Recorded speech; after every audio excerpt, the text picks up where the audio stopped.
David Zerna, welcome. Thank you, Ben. Nice to be here. Nice to chat. Tassie is okay, not too cold for you? We've turned the corner, definitely. Winter's upon us. A bit of snow on the mountain last week in here in Hobart. And, jackets on. So we bunker down inside for the next few months. It's all nice and refreshing. Nice. The beard's keeping the face warm. It's all happening. Yeah, I lost this maybe when I was late 20s. Maybe some corporate stress sort of ended it a bit early. But, yeah, I think the barber sort of says I've got to keep it nice and woolly downstairs to change the top of the hair. So, anyway, it keeps me warm in winter. Beautiful. I thought we'd open up just starting with your company, Timar, just to get some background. It's quite a specific name. It's unusual, which I like. Is there some substance to how that was created? Yeah, it is. It is a unusual name, and it's something I purposely called it something other than my name. And it's just something. It's a belief in business that I work on. And the word timer comes from the 13th century. It comes from the Ottoman era. So they were like, the Ottoman Empire were one of the most famous empires throughout history, longest serving empire actually. And they had a lot of army and soldiers. And instead of getting payment for their work as being soldiers, they got land, parcels of land to live on, to develop and do what they like with. And that process is called timer. And it really sat well with me. I enjoy studying land cycles and understanding what the price and the rise and fall of land over a long period of time. And, being in property and buying property, it sort of really translated into what I wanted to call the business. And it sits well with me. That separates me, as in David, from Timar Buyers Agency. So it just gives me that separation as well, personal, work life. So, yeah, sat well. And, it's going along well. Pronunciation sometimes hard. I get Timar, and some people call me Tim. I get all sorts of weird and wonderful things. So, but it's a great talking point. It's a great story. And it's worked well. Beautiful. So you're based in Hobart, Tassie. What's it like on the ground there in terms of the general buyer knowing about what a buyer's agent is, or even from a real estate perspective, like an industry perspective? It'd be good for you to talk to both those points around, I guess, not just level of acceptance, but also the awareness around the buyer's agent. Yeah, so it's a real unknown industry down here, and it's probably been infested by the traditional real estate agent. And being a buyer's agent, I do get a lot of clients and a lot of people off the street get confused between the two. But it's something that when I start to explain that, I'm representing you, the buyer who's purchasing something, it really resonates. It's an older demographic down here specifically. So when we talk about they might have had 1, 2 to 5 transactions in their life, and maybe they've been burned or bought a lemon or all these types of things. When I'm discussing what my service is and what a buyer's agent in general is, 1, they've never heard of it. 2, we talk for, instead of 5 minutes, we've got to go get a coffee somewhere for half an hour, and they're really interested in it, And I think that's the change that I'm enjoying so much, is bringing things to the community that don't really exist. There's only a few of us down here, and bringing that change, I think, is exciting. It creates a different conversation every day. I'm not repeating myself by any means. But it's enjoyable. And the landscape will change. Property prices around the southern part of Tasmania have, bounced in the last 5 years. So that's been a little bit more understanding from either locals or mainlanders buying here that representation is needed, because it's a different, our conveyancing is completely different down here. We're still a paper-based system. We're not on PEXA. So there's all these complexities that buyers have, and I just help them navigate it and love doing it.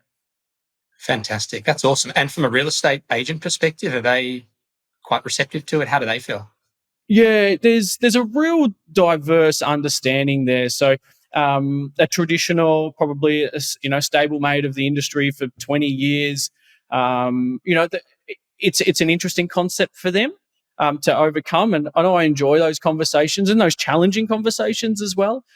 The vibrant upcoming agents, they understand it. They can see the podcast and they can see the change in the movement on the mainland and Sydney, Melbourne specifically. So that's quite easy to navigate and understand. And so I suppose we've come out a bit of a boom period, the last couple of years. So they feel my service was, not needed to them, but now weekly, we get half a dozen or a dozen off markets and calls, and had two this morning that $3-4 million properties, on Hobart's waterfront coming to market in the next couple of months. So they're starting to see the value, and I think that will grow over time.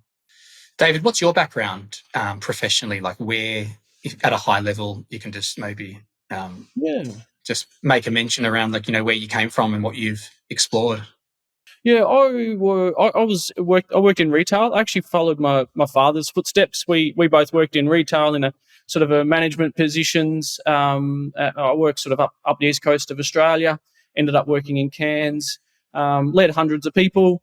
So that leadership and I suppose that the want of helping people succeed.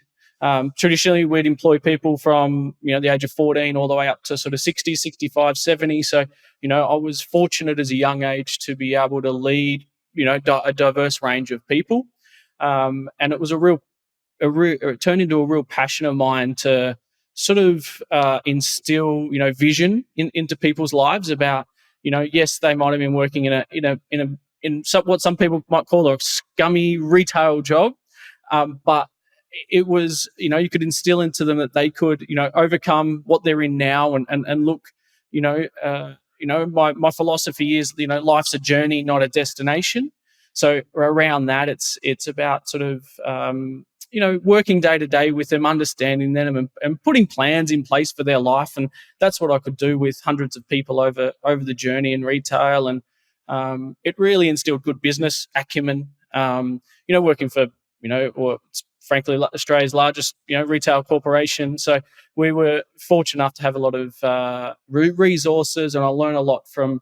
I suppose I learned a lot from the old school leaders back in the early 2000s, and then transformed from that over the sort of last 15 years into real modern international type leaders, and that's put my buyers agency space in a really good position to be able to understand people.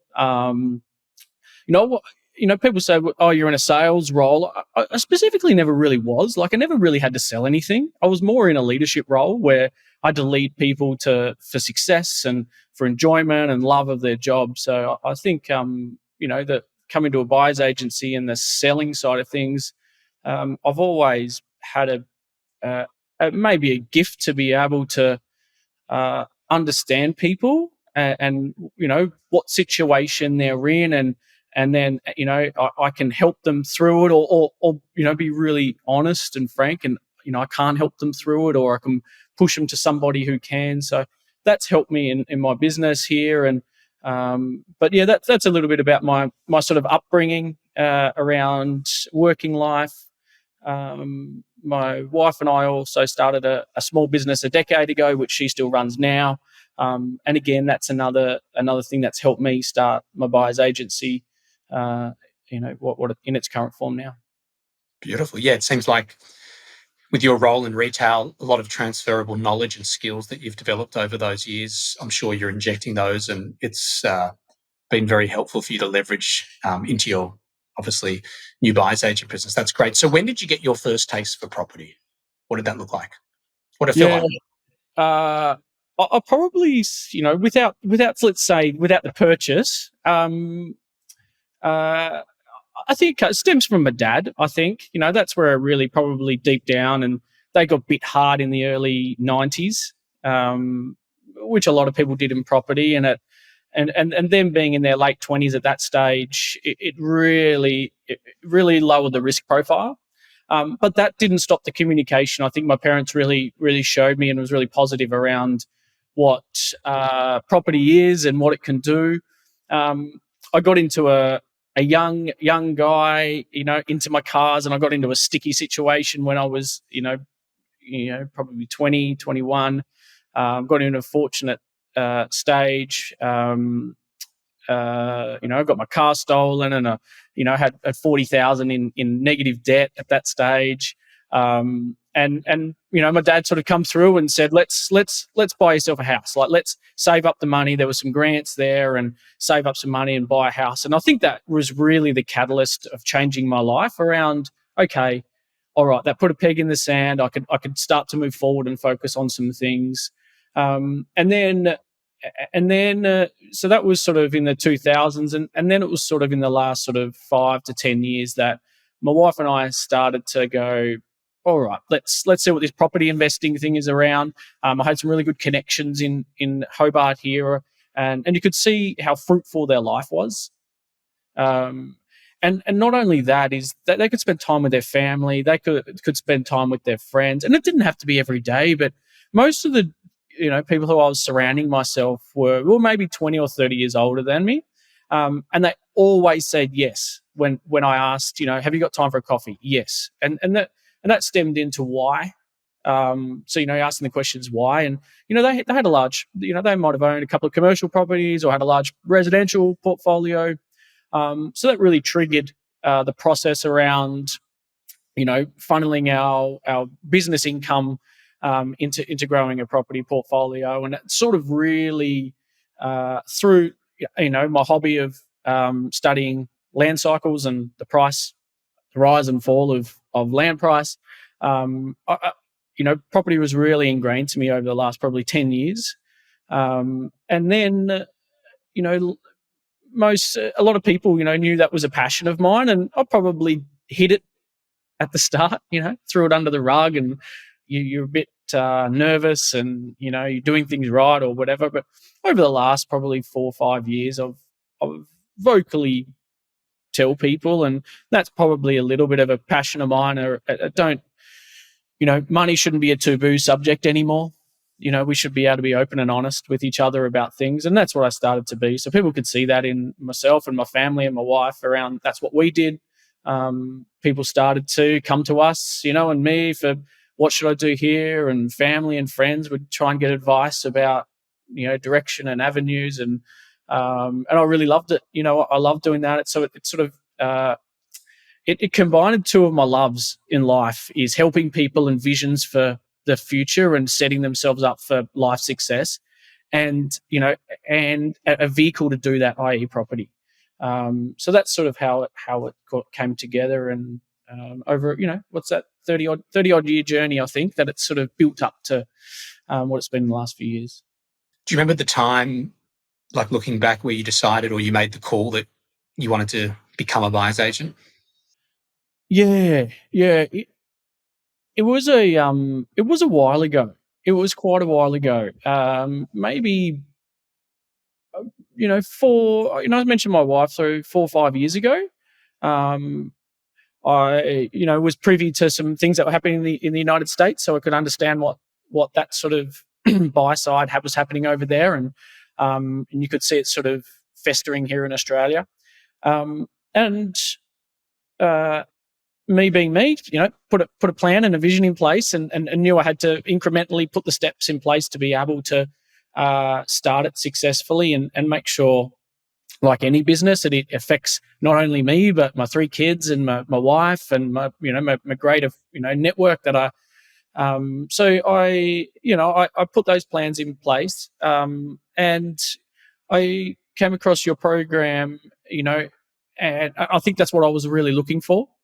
Of coming from large corporation, it's process driven, and you can add your own customization on things, but you really want to keep the straight and narrow on those processes. And when I found that program, and I dived into it for about 12 months, and then understood it and learnt about it, and applied my skill set towards it. It's sort of 4 years ago when it really said, yeah, okay, that's what I'm going to do. And that's how I'm going to sort of set up the rest of my life and my family's life. And it's the best job in the world. I'm not sure what I've been doing for the last 20 years. Yes, pushing trolleys in a retail was fun as a kid, right? But meeting new people and the diversity that it brings. It's remarkable. That's awesome, man. It seems like you really spent time, like methodically. You said that 4-year period, like you really thought about it and you put time into planning. And it's no surprise why you're doing so well now. You didn't just rush it and jump out of the gates. It seems like, you said 12 months in the program, like you really, and I used to see you so much on all the clinics and just being really active. So it's a testament to your hard work. What's your company currently focusing on? Are you doing owner-occupied and investment? Is there a specific niche that you are focusing on? Yeah, it was that was a real uh, uh, it was an interesting thing to understand in the buyer's agency space in Tasmania alone. I went into it covering all bases. Investment was quite prolific in the last couple of years. Everyone wanted an investment property, and rates were cheap, money was easy, and all those things that we know all too well. Um, and then, I was going down that road, and then I really probably had to. I realigned what my values are, align with what the business was doing. So, and then what region I can master, and what region I can really be, the king of the castle on, and that wasn't trying to touch all seven, all states in Australia. That was really narrowing it down to really Tasmania and then southeast Queensland. So that was my two jurisdictions that I worked really really hard on. In its current form today, we're about 70-30. So we're 70% owner occupied. And I love every second of it. I think because it's got maybe a bit more of a family touch to it. I've got a family and their 4 kids. I've got their clients at the moment, and they're homeschooled, and there's just so much more complexity to it. And maybe I like that. Maybe I just like taking on harder challenges, but I really enjoy that. And then a lot of people come to me for investment properties in Perth and these people, and I've just got some great connections in the buyers agency space that I just push them towards, and I know that they'll get great service from. I do obviously investment locally here in Hobart, and a lot of that is around lifestyle. It might be a second home. It's some builders who have they've got the skills here in Hobart, and they want to buy here because they want to add value. So I do those types of investment sort of purchases. But owner occupier is really that movement I'm heading towards. And loving every minute of it. That's awesome. So the family home buyers that you're typically dealing with, what percentage would you say would be local versus interstate? Yeah, such a good question. And this is it blows my mind every day. So 2022 was 80-20. 80% were local, 20% were mainland. And then January, a large inquiry from the mainland came through, and February flowed into it. February was our biggest month we've had as a business, but we're about 60-40 local, being Tasmanian to mainland, which for what we reiterated before is it's an unknown industry here in Tasmania. The knowledge and the value proposition hasn't built up over time like Sydney, Melbourne. So I think they can, when they come across it, it's so new and they can see the value straight away. That there's no preconceived thoughts around it. So that's what I enjoy. We have weekly catch ups with my clients about, okay, here's what we're doing, and I can do that hands on the ground. We either have coffee or I'll call around to the place they're currently living at now, and so I really like that. But also, clients from the mainland fly down and we spend the day in the car going around multiple homes, and that's enjoyable as well. So and most of them, they're relocating to Hobart, which I suppose being down here for so long, I've been 04 I think I moved to Hobart, and we give a different experience. Like, it's not just here's your house, it's you've got to go see these tourist attractions, you've got to go here, this time of year is the best, and these festivals and events. So we try and give them a holistic view of when they're moving to Hobart. A recent client's really interesting. She wanted to get into a private school. She needed a pediatrician for her kids, and they're the things that we add into her service. So, we had connections at the school. We've tagged her up with the right person, and we've got her into a health facility that she needed to as well. So, they're all intricacies and maybe a little bit complex than the traditional one, but I enjoy it.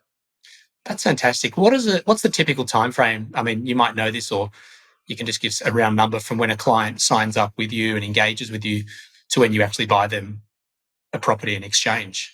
Yeah, so last year in 2022 we were about 40 odd days. It was quite a quick turnaround. Off markets were coming in quite heavy at the back end of last year. Stock was still quite low, so those combinations made it quite quick. It's about 55 days now. A lot more stocks on the market down here. Listings are exploding, and off markets are everywhere. So with that, we're sort of biding our time. We're not rushing things. We're making sure we're methodical. Yeah, so it's gone out probably 25% on last year, but I think 50 days is probably a really nice number down here at the moment. Beautiful.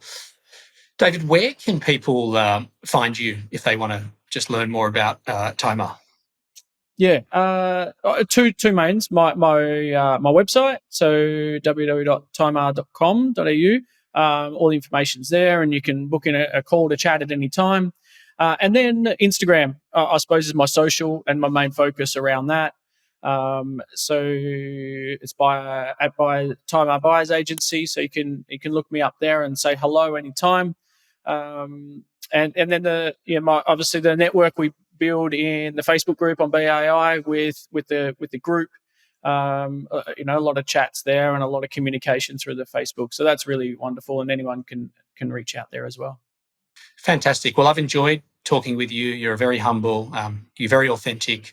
I can understand why you've got a lot of clients, and those extra service offerings that you do provide, like you gave the example of the schooling and the health centre. It's not something that you have to do, and so I do think it's special that you are providing that to all your clients. So, wishing you all the best for 23, and look forward to see you tear up this year. Thanks, Ben. Wonderful. Great to chat. Likewise.